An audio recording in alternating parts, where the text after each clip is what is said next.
Buckle up for a wild ride back to 1973 with American Graffiti, the film that turned small-town teens into big-screen icons. Here's where the cast rolls in 2025. Curt Henderson, the dreamer chasing a mysterious blonde, was brought to life by Richard Dreyfuss in American Graffiti.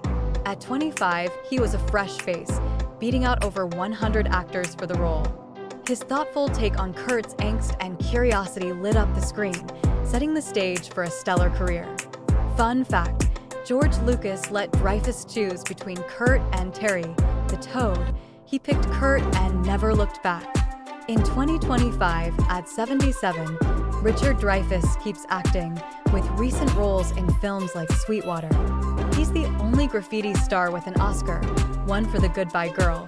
From cruising Modesto to Hollywood legend, his journey's still rolling strong. Steve Bolander, the clean-cut kid wrestling with love and the future, was played by Ron Howard in American Graffiti. At 18, he was already a household name from The Andy Griffith Show. His charm and sincerity made Steve the heart of the film's romance. Fun fact, Howard almost skipped the role to focus on college, but George Lucas convinced him to stick with acting. In 2025, at 71, Ron Howard's a directing powerhouse, known for hits like Apollo 13 and A Beautiful Mind. He's still shaping stories behind the camera, a Hollywood titan who traded cruising for Oscars. His legacy keeps accelerating. John Milner, the leather-jacketed drag racer with a heart of gold, was perfectly captured by Paul Lumat in American Graffiti. At 27, he was a Vietnam vet-turned-actor, bringing grit and cool to the role. His chemistry with the '58 Chevy Impala made him the king of the strip. Fun fact, Lumat won a Golden Globe for this debut role, beating the odds as a newcomer. In 2025, at 79, Paul Lumat keeps a low profile but still acts in indie films like Big Bad Love. From racing streets to quiet stardom, he's a graffiti legend who never lost his edge. Terry, the Toad, the awkward underdog with big dreams, was brought to life by Charles Martin Smith in American Graffiti. At 19, he was a real teen, channeling that nervous energy into comedy gold. His scooter riding, girl-chasing antics stole every scene he was in. Fun fact, Smith improvised Toad's goofy dance moves, adding extra charm to the character. In 2025, at 71, Charles Martin Smith is a respected actor and director, known for family hits like Dolphin Tale. He's still creating magic on both sides of the camera, proving Toad's heart grew into a Hollywood legacy. Laurie Henderson, Steve's sweet but fiery girlfriend, was played with heart by Cindy Williams in American Graffiti. At 25, she brought depth to Laurie's emotional roller coaster, from prom queen to heartbreak. Her chemistry with Ron Howard made their romance unforgettable. Fun fact, Williams was cast after George Lucas saw her in a commercial. She won him over with her natural charm. Sadly, Cindy Williams passed away in 2023 at 75 after a brief illness. Known for her iconic role as Shirley in Laverne and Shirley, she left a legacy of laughter and warmth that still shines bright in graffiti fans' hearts. Debbie Dunham, the bubbly blonde with a wild streak, was brought to life by Candy Clark in American Graffiti. At 26, she nailed Debbie's quirky charm, from flirting with Toad to rocking that pink scarf. Her performance earned an Oscar nod, pretty rare for a comedy. Fun fact, Clark ad-libbed Debbie's iconic "Oh wow" line, making it a fan favorite. In 2025, at 77, Candy Clark still acting, shining in recent projects like The Price of Fame. From cruising Modesto to indie film stardom, she's kept that graffiti spark alive and kicking. Carol Morrison, the sassy preteen hitching a ride with John Milner, was played with spunk by Mackenzie Phillips in American Graffiti. At 12, she was the youngest cast member, holding her own against the big kids. Her bratty charm made Carol a standout. Fun fact, as the daughter of the mamas and the papas John Phillips, she grew up in a rock and roll world. In 2025, at 65, Mackenzie Phillips keeps acting, with roles like Orange is the New Black. She's overcome personal battles to build a resilient career, still cruising strong from her graffiti days. Wolfman Jack, the legendary DJ spinning rock and roll, played himself in American Graffiti. At 35, his gravelly voice and wild energy tied the film's soundtrack to the soul of the 60s. Broadcasting from a mysterious station, he was the night's heartbeat. Fun fact, Wolfman improvised much of his dialogue, riffing like he did on real radio. Sadly, Wolfman Jack, born Robert Weston Smith, passed away in 1995 at 57 from a heart attack. His iconic voice in graffiti and beyond keeps his legend alive, still howling through radios and fans' memories. Joe Young, the tough-talking leader of the Pharaohs gang, was played with grit by Hopkins in American Graffiti. At 31, he brought a menacing edge to the role, hassling Curt with cool menace. His presence made the Pharaohs unforgettable. Fun fact, Hopkins got his name, Bo, from a casting director who thought he looked like Bo Diddley. Sadly, Hopkins passed away in 2022 at 80 from a heart attack.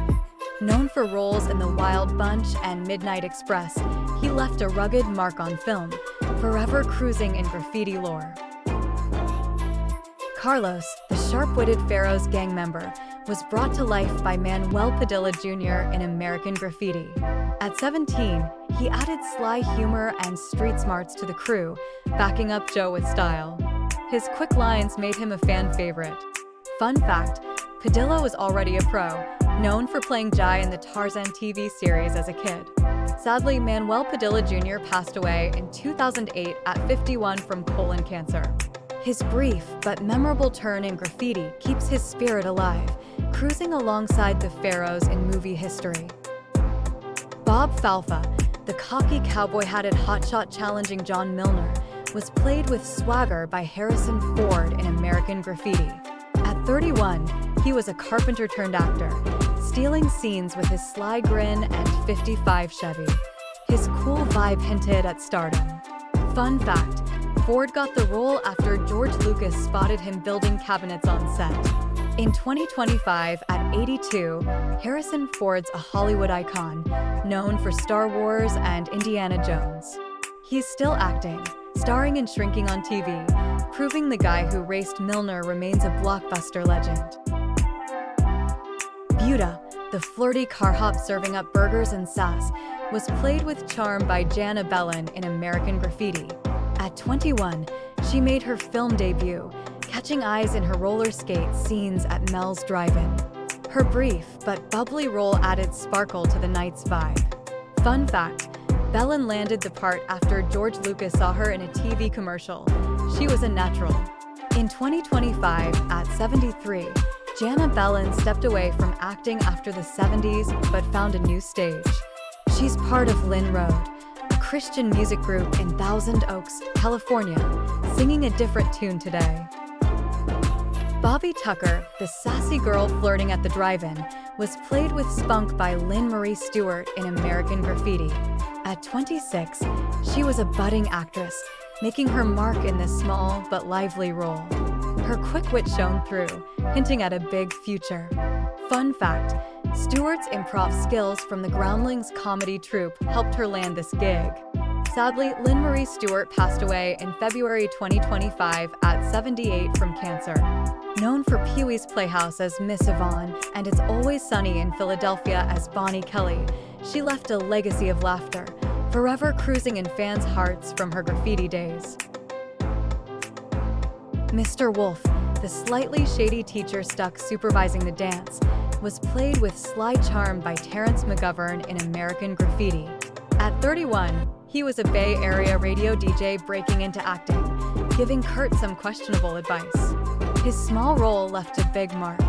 Fun fact, while working on T-Check's 1138, McGovern jokingly said, "I ran over a Wookiee," inspiring George Lucas to create the Star Wars species. In 2025, at 82, Terrence McGovern, still active, teaching acting classes in Petaluma and voicing characters like Launchpad McQuack in DuckTales. From radio waves to Hollywood, his career's a wild, enduring ride. Peg, the sock hop girl with one memorable line, was played by Kathleen Quinlan in American Graffiti. At 19, she was a high school gymnast turned actress, spotted by George Lucas at Tamalpay High during filming. Her brief role opposite Cindy Williams kicked off a decades-long career. Fun fact, Quinlan was also an uncredited stunt double in One Is a Lonely Number the year before, diving into Hollywood literally. In 2025, at 70, Kathleen Quinlan's still acting, with recent roles like The Fixer-Upper, which she also directed. Known for Apollo 13 and an Oscar nod, she's evolved from a Modesto cameo to a versatile star, blending film, TV, and even music with her Christian group Lynn Road. Judy, the shy girl at the sock hop who catches Steve's eye, was played with quiet charm by Susan Richardson in American Graffiti. At 21, she was a newcomer, bringing a soft sweetness to her small but pivotal scene. Her innocence stood out in the film's lively night. Fun fact, Richardson won the role after auditioning alongside hundreds. She was a last-minute pick by George Lucas. In 2025, at 73, Susan Richardson lives a private life after leaving acting in the 90s. Best known for 8 is Enough, she's stepped away from the spotlight, now enjoying family time and reflecting on her Hollywood days. Jane, the cool girl cruising with friends in American Graffiti, was played with effortless charm by Kay Lenz. At 20, she brought a laid-back vibe to her small role, catching eyes in the film's bustling night. Her natural ease hinted at a bright future. Fun fact, Lenz was already a TV pro, starring in The Andy Griffith Show at 14, impressing Ron Howard years before they reunited here. In 2025, at 72, Kay Lenz keeps acting, with recent roles like The Downside of Bliss. Known for an Emmy win and breezy with Clint Eastwood, she's still shining, a graffiti gem with lasting sparkle. Vic, the confident guy chatting up girls at the dance, was played with smooth swagger by Joe Spano in American Graffiti. At 27, he was a stage actor breaking into film, bringing a slick charm to his brief role. His cool demeanor fit the night's vibe perfectly. Fun fact, Spano honed his craft with Berkeley's improv scene, which sharpened his quick wit for this debut. In 2025, at 78, Joe Spano's still a familiar face, best known as Fernell in NCIS. With a career spanning Hill Street Blues and beyond, he's cruised from Modesto streets to TV royalty, still delivering every line with style. Thanks for watching. See you in the next video.